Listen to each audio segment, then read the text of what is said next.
Welcome back. Now we'll be learning about Java polymorphism. Now, what do you mean by polymorphism? This word has been derived from two Greek words, poly, which means many, and morphs, which means forms. So what it means simply is that it has many forms. Like in Java, it means that one code which can have different forms. So let's go into the details of understanding polymorphism. So here there's a simple in this diagram you can see it is giving an example of a man who has different characteristics based on the different interactions he has with people. So a man, he can be a father at home and a husband. When he's at work, he can be an employee or a boss. So different interactions, okay? So that is what polymorphism is. It is the same person has different characteristics, different uh, work, different behavior in different situations. So this is how the same logic we want to implement in our code, because we want our code to work in it, the same code to work differently in different conditions. So that is how we are bringing that is why we're bringing polymorphism in ops. So polymorphism is a concept by which we can perform a single action in different ways.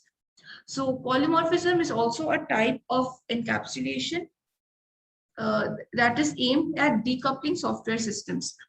It literally means many forms. That is, its idea is to allow subclasses to have its own specific implementations of methods.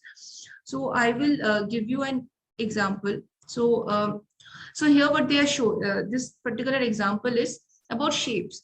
And so what are different shapes? Triangle, circle, rectangle, they're all different shapes, right? And you are calculating the area of all these shapes.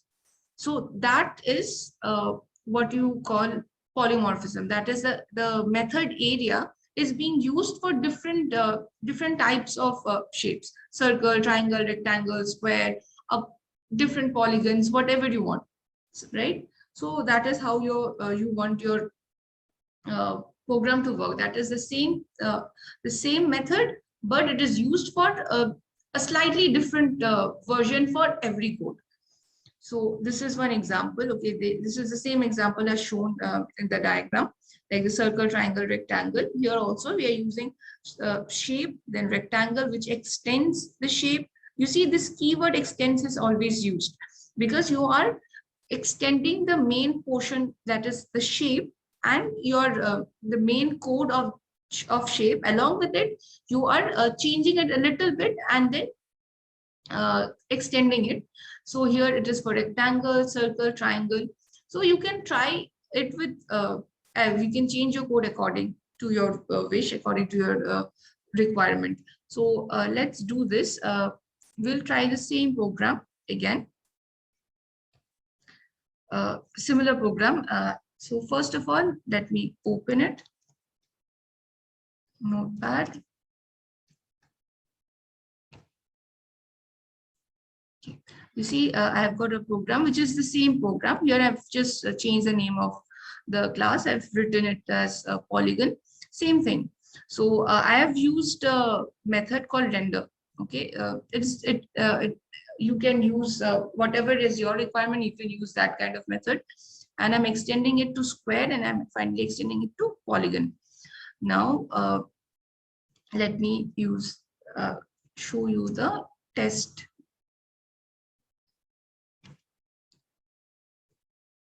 Okay, polymorphism test. See, this is the code. So you always have to make sure, like when you're doing the program, the test program should be a separate program altogether. You cannot include it in the main file, otherwise you find an error which will be arising. Now let's run it. First is Java C. Okay. So now we'll not be implementing it. We'll be going straight to the polymorphism test program.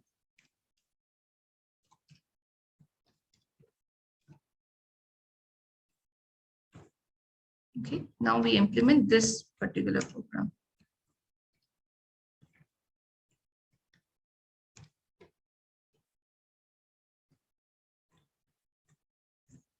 See, rendering square, rendering circle. So what happens in this code is that we have created two superclass. Let me explain it. Let me explain the code to you. Okay. One superclass, that is the polygon class, under which we have two subclasses, square and circle. Now we have used the method render. Okay, so the main purpose of this method is to render the shape. However, in the process of rendering a shape, we are a square. Suppose we are rendering we are trying to process the square shape. Okay, then after that we are using the same method for square, for circle. So you can see that the same render method is being used for uh, two different kind of shapes, right? So that is where polymorphism comes. It is the same method, but we're using it for different purposes. Okay, the main object is same, but it's working in a bit different way.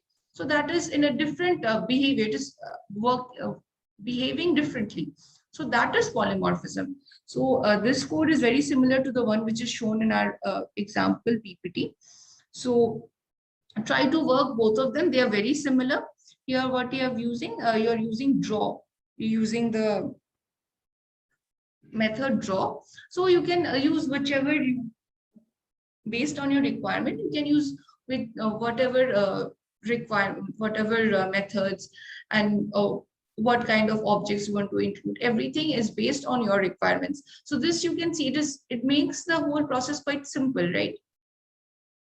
So because you're writing the main code only once, and then you're changing it a little, just a little keyword. Suppose you are just using one simple keyword, that is extends, and with that extends word, the all the features of the main program is already there, and you're changing it a little bit.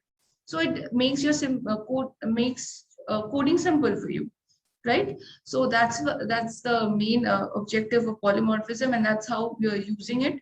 So with this is the end of the final module of the OPS in Java. Please go through all the modules and try the programming by yourself, and stay tuned. We'll be coming up with more topics on Java, and thank you. So goodbye.